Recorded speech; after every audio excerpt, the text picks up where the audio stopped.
I think we all hope and pray that when it's our child, you don't have to see it anymore. And every time you see another one, it takes you right back to the day that it happened to you. Michelle Kinney knows grief in a way few of us do, the kind that racks your body, pierces your soul. In 2018, her 17-year-old son, Antwon Rose, was shot dead by a police officer as he ran unarmed from a traffic stop in their Pittsburgh hometown. It brings about a bond that I can't begin to explain.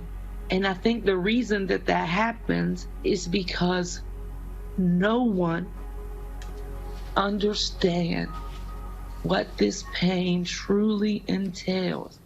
But these other 6 black moms do. All lost their children, they say, due to America's legacy of racism.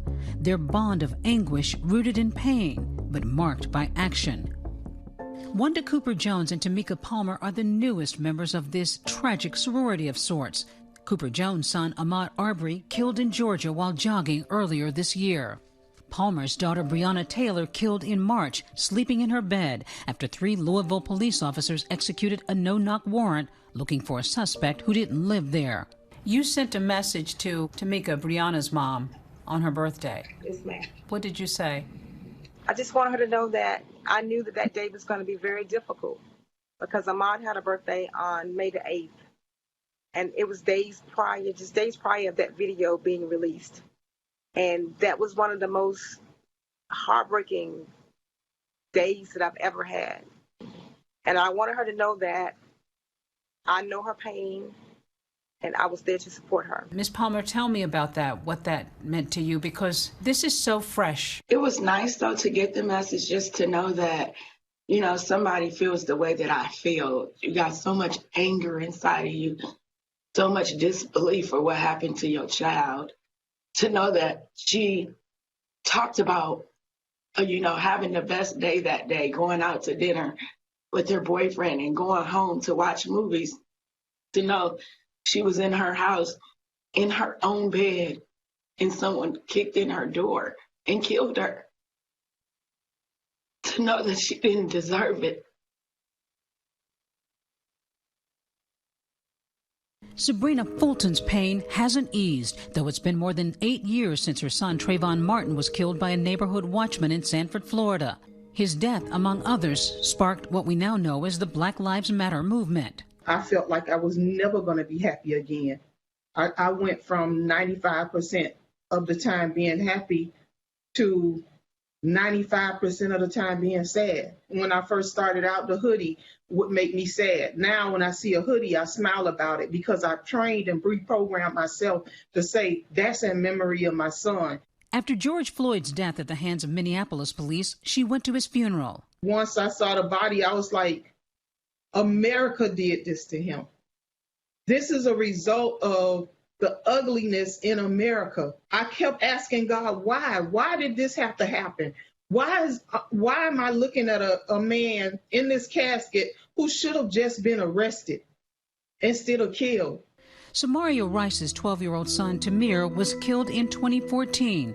Police shot him as he played with a toy gun. When you see these growing protests, does that say to you that something feels different right now, Samaria? You know, I'm very happy that they all out there. I'm actually happy. We don't want the message to get lost with the vandalism and the burning and things like that. And the message should be a clear agenda. You know, nobody should be comfortable in America sleeping at night. What's going on in this country right now? Gwen Card, let me ask you about the protest. Are you heartened by the protest? People need to protest to bring about awareness. That's what protesting does. Yeah, but protesting is not the complete answer. And we have to go from demonstration to legislation. Gwendolyn Carr's desperate for change after seeing son Eric Garner killed in a 2014 encounter with New York police officers. His final words, "I can't breathe," has become a national rallying cry. The mothers on this call and other mothers, we understand it. Some people are just in a moment, but we got to be about a movement. What has happened over the last, say, 4 months, this is different. The time has come for change, and I think that what's happened has implemented change. Allison John, the only mom in the group to see a conviction after her son Botham was shot and killed by a Dallas police officer while sitting in his home. Do you feel a sense of justice in this case, given that you did actually see the police officer who shot your son go to prison? Until the trial, I prayed and I fasted, and that's all I asked God for, to give her a murder conviction. Because my son's life was taken away. I am not too happy about the 10 years. However, I believe God is in control. I am still fighting, and I had reached a point where I was asking, when will it ever end? I kept saying that I did not want to see another family suffer the fate that we did. And I am so sorry to Tamika Palmer and to Wanda Cooper and to the other mothers who have lost sons. If America does not shake up after all these incidents, the tears that we all share as mothers will be the tears that will break America. I'm not normal, and I'm not really allowed to be normal because of what America has done to my family. Tamir, I'm his voice, so that keeps me really busy with his foundation and with the platform that I have that America has provided for me because they murdered my son. None of us asked to be thrust into this role. I no longer have a son out there. And I'm still willing to get out there, lead the way, push the movement. If I can do it and I don't have a son out there, every Black person should do it. I'm no longer trying to save the life of my son. That is gone. But if I can save the life of another mother's child, I'm going to do it every day of the week.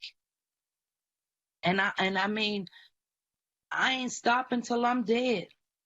And I pray somebody in my family picks up the fight then.